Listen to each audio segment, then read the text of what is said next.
Hey, what's up, guys? Seasonal Talk Sam here to bring you guys an episode 5 review of Binbogami. Now, this episode caught me off guard in the sense that I did not expect the situation to carry over into next week's episode, because I thought by the end of the episode, Ichiko would have found a way to get herself back into her normal, busty body and give Momoji help for accidentally turning her into a child.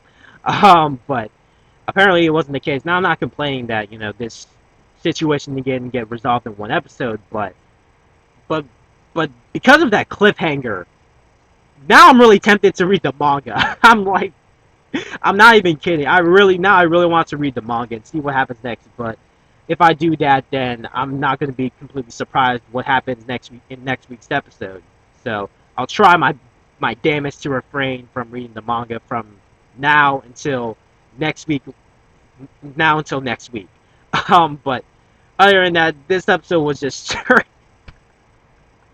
this episode was just straight up hilarious. I would put this episode right next to episode right I'll put this episode right next to episode 2 in terms of hilarity, because just it was just fucking hilarious. Like from start to finish, you had fucking you had fucking Momoji, just getting hyped because, Ichiko is flat chested and she's like, ha ha ha, like how does it feel to be flat chested? Ha ha ha. And then like I like how Ichiko nonchalantly is like, you do realize we're probably the same couple, right? And then fucking the bear, I forgot what he did. He did something to measure them, and he pretty much was like, you guys are the same couple. And then she's like, fuck.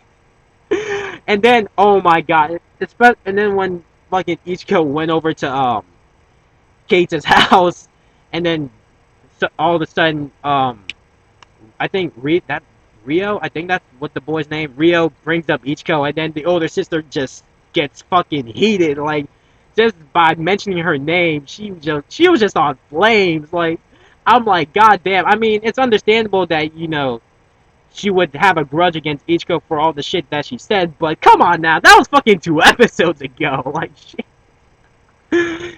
And then, oh my god, and then fucking like Sunrise. And this is what Sunrise really, really, really loves Dragon Ball Z, because this is the second episode in a row. Well, technically, if you count episode 2, but still, this is the second episode in a row that they've done a Dragon Ball Z parody. Like fucking when Inugami and Bobby just suddenly just charged up like Super Saiyans after when Ichiko was like, "If you guys help me out, I'll do anything you guys want me to do." And obviously they thought naughty things, and they just charged up and just ran to the sunset, and just like like Sunrise, what the fuck? Like seriously, I'm if you guys keep doing these constant Dragon Ball Z parodies, I'm gonna get annoyed. Like I'm not even joking. Like so, I should hope this next week's episode would be the last of you guys doing any more Dragon Ball Z parodies, because honestly, it's starting to get not annoying, but I'm getting tired of it. Like do like parody something new, like fucking Skit Dance or something. But and then fucking when Kate, and also one thing when I noticed in this episode was somewhat of a Gintama, not really Gintama parody, but just somewhat of a Gintama Snicker when not Ichiko, when Keita had the thought of Ichiko of, or should I say Michiko, being a daughter to some rich family, and then he imagines that once he returns Michiko to her parents, that her parents give Keita this boatload of cash, and then he's like, oh my god, this is so much. I could finally buy new clothes. I could finally buy you know um Rio a soccer ball, and then there's like this one shot of Mika in Kagura's outfit, and I'm like, what?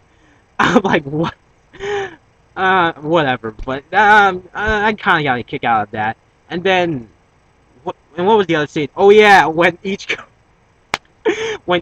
wet the bed, and fucking Kata's reaction to that was like, "Hey, that's nice. That's a nice painting. Who did that?" And then the older sister not says calmly, "Oh, that one was Ichiko." And then he's like, "Ichiko, you did that?" And then Ichiko's like all depressed and shit, and starts crying. I'm like, damn, Ichiko really has it bad as a kid, because uh, Not only is she flat chested, but she fucking wetted the bed like a fucking 5-year-old. Well, technically, I would think she is a 5, but still, like, all in all, this episode was fucking hilarious. I do wonder if Kata. Well, I would hope Kata, comes out all right, because I honestly can't see the creator, killing off Kata just because he fell off a cliff, because it's a fucking comedy, for God's sake. So, yeah. Anyway, leave any thoughts regarding this episode or your predictions as to next week's episode. Anyway, that's all I gotta say for this episode review. Fucking love this episode. This episode. Oh shit. Anyway, this is Seasonal Talk Sam. Thank you guys for watching. I'll see you guys in my next video.